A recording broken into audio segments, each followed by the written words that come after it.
guys, what's up and welcome back to my channel. So today we're going to be talking about Vallow and Chad Daybell once more. It's been a little while since I last updated on them because there wasn't really much to say. However, there are new updates. There is also a recording I want to talk about specifically that I found extremely alarming but also illuminating as to how these people act, because we've only really talked about them and I haven't heard their voices, so it's always interesting to see what their voices are like. Also because voices, in my opinion, can indicate guilt. So anyway, before we do that, I did want to thank today's sponsor, which is Care Of. Care Of helps you create a personalized health plan with vitamins, supplements, and more that'll help you feel your best both today and support you long term. All you need to do is take a quiz that asks you about your diet, lifestyle, and health goals. Care Of then recommends what is best suited for you based on science and research. I personally want to focus on my nails and hair, so I've been taking keratin. Aside from that, I've also been taking iron supplements as it had been recommended by my doctor. Finally, I've also been taking protein powder in order to help tone my muscles and make the most of my workouts. One thing I really appreciate about Care Of is the dispenser. Prior, I've had issues with forgetting to take my supplements for days at a time. Now I've integrated it into my routine and never forget. Another great aspect of Care Of is that they're eco-friendly. The vitamin packets are compostable and include instructions on how to compost on their website. Take Care Of's quiz and see what vitamins and supplements they recommend for you. Click on the link below and use my code GLARE25 for 25 off your first 3 months with Care Of. So just to quickly summarize, in case you don't know what has occurred in this case so far, I have multiple other videos discussing it, but the basic gist is there's a woman called Vallow. She recently married a man named Chad Daybell. Their children went missing, although a lot of people immediately thought that they were dead because neither Lori nor Chad were really helping the police. Instead, they just went to Hawaii, even though their children were nowhere to be found, and the authorities were asking them, you have to show us that your children are alive. They never obviously proved that their children were alive. They both had very sketchy behaviors that made, even the public question them as parents. Children ended up being found, and what we're going to talk about today was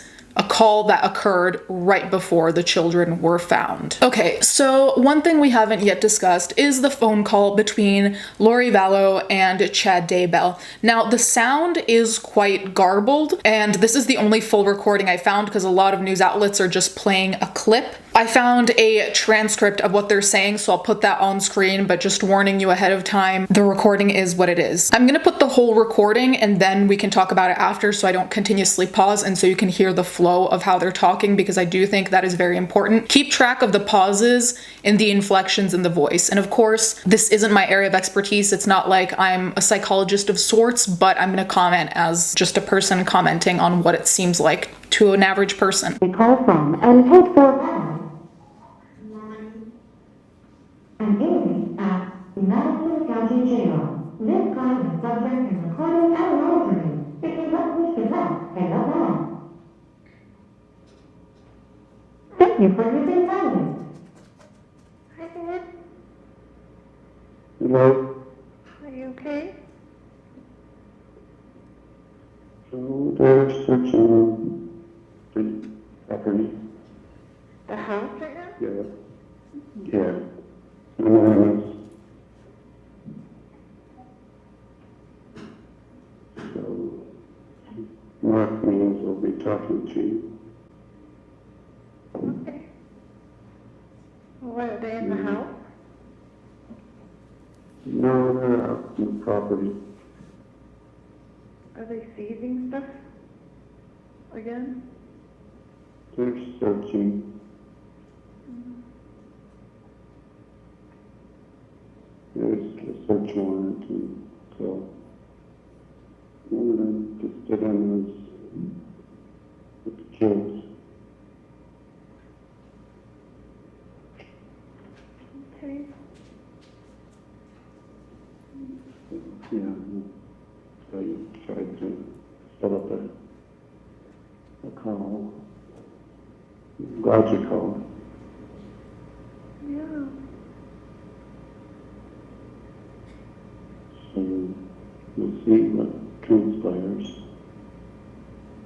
Okay.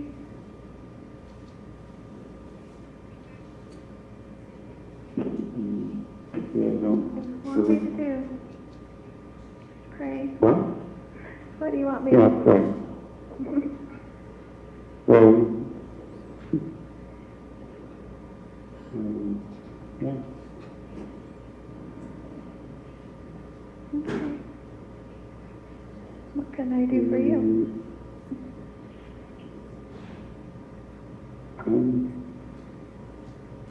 I'm feeling pretty calm. I would call Mark, though, maybe. Just talk with him. Have you talked to him already?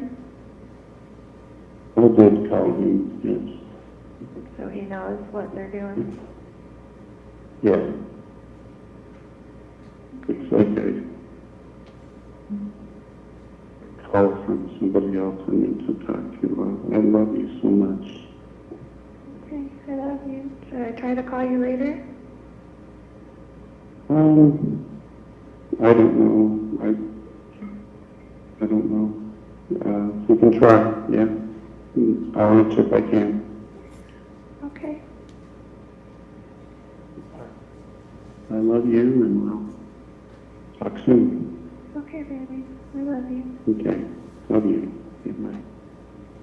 So, now that you've heard the recording, a couple of things I thought right off the bat, and I saw people in the comments were saying this too. It sounds like Chad is a zombie. Like the way he's talking, I don't know if he was under the influence of anything, but it sounded almost like he was heavily sedated or something. It just felt like he wasn't acting what I would say is the norm for a human in a conversation with another human. Of course, that could also be because of like the emotional turmoil that they're going through. Who knows? The other thing is that Lori's voice was extremely squeaky.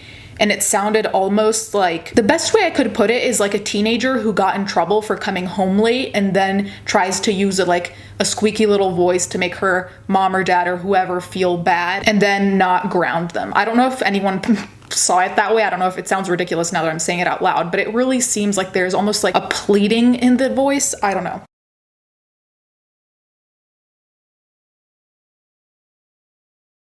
I was wondering why you told the police why he was with me. I just needed to have somebody so I wouldn't have to tell them where he really was. Is JJ safe?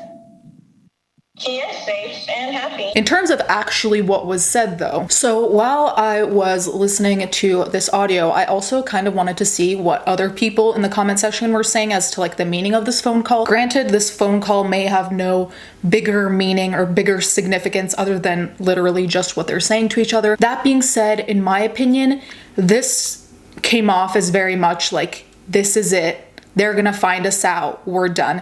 Now, at this point, Lori was in prison already, so she wasn't there at the property like Chad was. And if you don't recall, Chad Daybell was there and essentially tried to drive away, but then was stopped by the cops because they'd found the bodies of JJ and Tylee. This call, I think, was very well kind of like a goodbye to the lives they knew, because I think they might have thought that they got away with it, so then their property being searched was like, oh shit, they're going to find the children that we claimed were missing and didn't help the police look for whatsoever. So I think that adds an extra grim nature, also because they both know the children are dead. Obviously, it wasn't a surprise to them. So I also kind of wonder what was going through their heads aside from, hey, we're gonna go be locked up for a long time. I think they were also probably thinking of the immediate, like what was gonna happen to them once the children were found. However, I also think it's interesting because in this phone call, I don't know about you guys, and you can correct me if you think I'm wrong, I couldn't really tell what the power dynamic here was, whether he was more in control or she was, because there were a lot of theories